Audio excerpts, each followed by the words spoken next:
2 बच्चा, 3 बच्चे, 4 बच्चे भी अगर सीखते हैं तो कुछ ना कुछ कहते हैं जाकर वो।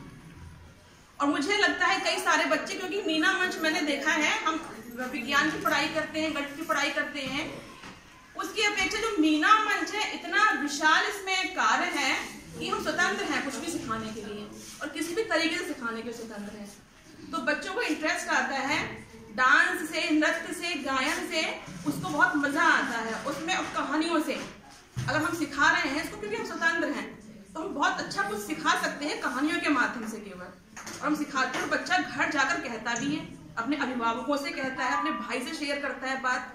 और जो कठिन कठिन बातें थी, जैसे कि महावारी की बात थी, प्रसूति की बात थी, गर्भावस्था की बात थी, वो हम बच्चों से नहीं कर सकते थे।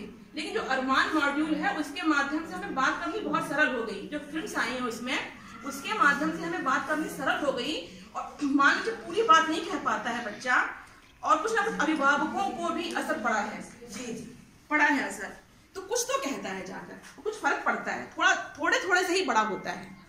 तो हमने इसमें लिया है क्या उन्होंने क्या कार्य किया है। जैसे हम बताते हैं विद्यालय का क्या महत्व है। एक हमारी बहुत अच्छी सी लाइन है, आप विद्यालय आइए, हमारे पास कितना भी काम है आप आइए, क्योंकि विद्यालय की दीवारें बोलती हैं। हम नहीं पढ़ा रहे हैं, विद्यालय की दीवार पढ़ाइए आप, होता है, फर्क पड़ता है। तो हमने बताया उनको शिक्षा का महत्व है।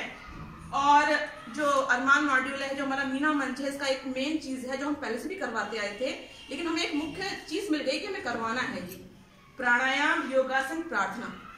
इससे हमारा मानसिक स्वास्थ्य, शारीरिक स्वास्थ्य बहुत अच्छा रहता है। और जब बच्चे का स्वास्थ्य अच्छा रहेगा, मानसिक रूप से अच्छा रहेगा, तन भी अच्छा रहेगा, तो वो और अच्छे से काम करता है। जो गाली गलौज की भाषा थी उसकी, वो भी धीरे धीरे सुधर। और हमने एक यहाँ पर लिया है कि साफ सफाई का महत्व चल ही रहा है।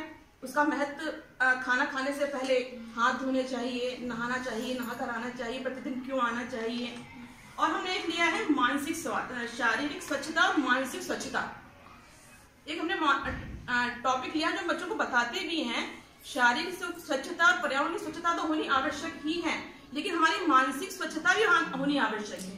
और मानसिक स्वच्छता कैसे होती है वो हम बच्चों को बताते हैं।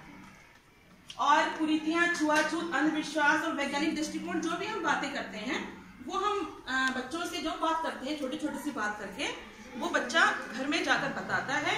और उसकी माँ कभी कभी, बहुत नहीं, कभी कभी रास्ते में मिल गई, जरूरी नहीं है स्कूल आई वो, या कभी हम घर गए तो उन्होंने बात कर दी, ऐसा क्या होता है। तो इस तरीके से चर्चा करते हैं और फर्क पड़ता है।